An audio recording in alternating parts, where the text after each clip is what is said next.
क्योंकि राजस्थान में जब वो सरकार चला रहे थे तो बहुजन समाज पार्टी के 6 विधायकों ने बिना शर्त समर्थन कांग्रेस को दिया था और वो 6 के 6 हाथी निकल गए थे।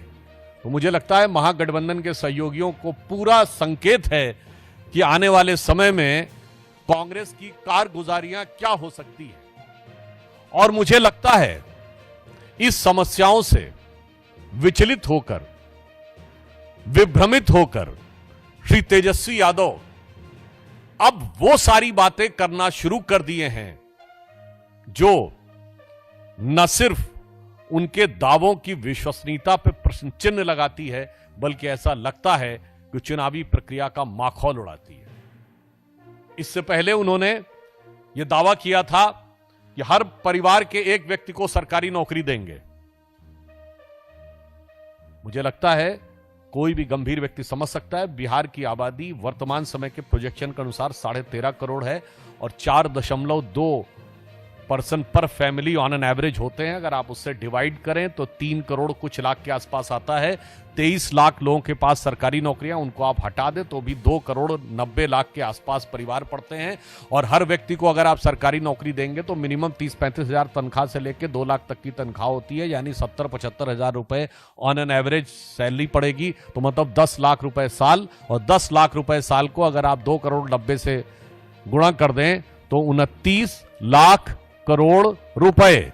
बिहार का बजट है 3,17,000 करोड़ रुपए। कहावत होती है उतने पांव पसारिए जितनी चादर होए, पर उतनी बात बोलिए जिसका 1/10 भी बजट न होए।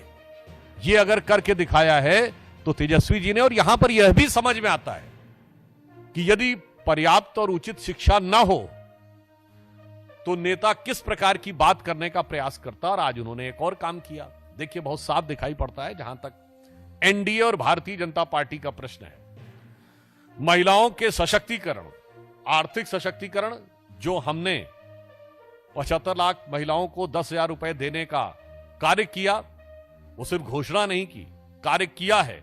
और बिहार में इससे पहले के दौर में भी श्री नीतीश कुमार जी के आने के बाद महिलाओं के और लड़कियों की शिक्षा के विकास से लेकर हमारी जब सरकार आई तब महिलाओं में शिक्षा दर बिहार में 33% थी, अब 74% है। अगर आप देखें तो कॉलेज यूनिवर्सिटी से लेके सरकारी पदों में भी 33% आरक्षण के साथ साथ पंचायतों में आरक्षण सुनिश्चित किया गया। महिला पुलिस बल बना है और सुकन्या योजना बहुत पहले से बिहार में चल रही थी। प्रधानमंत्री श्री नरेंद्र मोदी जी की सरकार आने के बाद अगर आप देखें तो बेटी बचाओ बेटी पढ़ाओ से लेके, चाहे हर घर शौचालय की योजना से लेके, मुद्रा योजना और स्टार्टअप से लेके वर्तमान समय में लखपति दीदी और ड्रोन दीदी तक, ये हमारा 10 साल का एक व्यवस्थित सोच है। और ये कोई चुनावी प्रक्रिया में होने वाला नी जर्क रिएक्शन नहीं है तेजस्वी जी, जो आप खिसियाहट, बौखलाहट में, जिसे सामान्य शब्दों में कहते हैं खप्तुल हवास होकर बयान देने का प्रयास कर रहे हैं। और मैं इससे पहले भी याद दिलाना चाहता हूं, जब केंद्र में हमारी सरकार नहीं थी तो हमारी गुजरात की सरकार, मध्य प्रदेश की सरकार और राजस्थान की सरकारों ने, छत्तीसगढ़ की सरकारों ने जो महिलाओं के कल्याण की योजनाएं की, आपको याद हो मध्य प्रदेश में शिवराज सिंह चौहान जी का नाम मामू तभी पड़ा था जब लाडली लक्ष्मी योजना आई थी, तब तो केंद्र में कांग्रेस की सरकार हुआ करती थी। अर्थात महिला उत्थान के लिए एनडीए की सोच प्रधानमंत्री श्री नरेंद्र मोदी जी के नेतृत्व में और बिहार में नीतीश कुमार जी के नेतृत्व में एक व्यवस्थित, व्यवहारिक और निरंतर सोच है।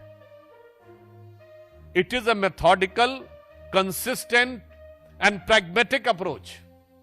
जबकि उनकी तरफ से मैं सिर्फ यह कहना चाहूंगा, कई बार जो राजद के लोग बोलते हैं उनके मन का मनोभाव समझने का प्रयास करना चाहिए।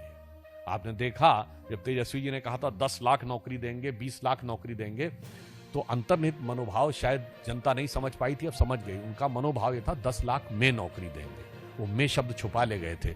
20 लाख में नौकरी देंगे और नहीं होगा 10-20 लाख तो जमीन ले लेंगे। अब आपने देखा अगर उन्होंने कहा कि हर घर को नौकरी देंगे, आप समझ नहीं पा रहे हैं। इसका अर्थ हो गया जिस घर में सरकारी नौकरी लेनी होगी, जमीन तो पहले ली जा चुकी है, अब घर बार भी बेच देना पड़ेगा। मतलब भाव ये हो गया सरकारी नौकरी के बदले में घर ले लेंगे। अभी तक तो जमीन ली थी। और जहां तक वो महिलाओं की बात कर रहे हैं, मुझे लगता है राजद का कोई व्यक्ति यदि ये बोले, लालू प्रसाद यादव जी के शासनकाल में आजीविका तो छोड़िए, जान और सम्मान पे महिलाओं के जितने बड़े खतरे रहते थे, वो मुझे लगता है आज भी बिहार भूला नहीं है। जो लोग भी 30 वर्ष या उससे अधिक आयु के होंगे, यानी 20 साल पहले की जिनको मेमोरी होगी, उनके दिमाग में बहुत स्पष्ट रूप से होगा। बहुत साफ बात है, जो लोग आज तक अपने शासनकाल में, देखिए राहुल जी की पार्टी का शासन 50 साल रहा भारत पे निरंतर, और उसमें तकरीबन 40-45 साल उनके परिवार का शासन रहा। और तेजस्वी जी के तो माई और बाप का शासन रहा। उसके बाद जो न कर पाए, आज यदि आप यह सब्ज बाग दिखाने का प्रयास करते हैं, तो मुझे हिंदी की वो कहावत याद आती है कि बाप न मारी मेढकी बिटवा तीरंदाज। यानी जिस जमाने में खुद स्वयं नहीं कर पाए थे, आपकी पार्टी नहीं, आपके परिवार का शासन था। और मैं अंत में कहना चाहूंगा, तेजस्वी जी बिहार की जनता के साथ मजाक करना बंद करिए। आपका गठबंधन और गठबंधन की सियासत अपने आप में मजाक बन चुकी है। बिहार बहुत प्रबुद्ध, राजनीतिक दृष्टि से बहुत जागरूक लोगों का प्रदेश है। यह भगवान बुद्ध का प्रदेश है। इसे बुद्धू बनाने का प्रयास मत करिए।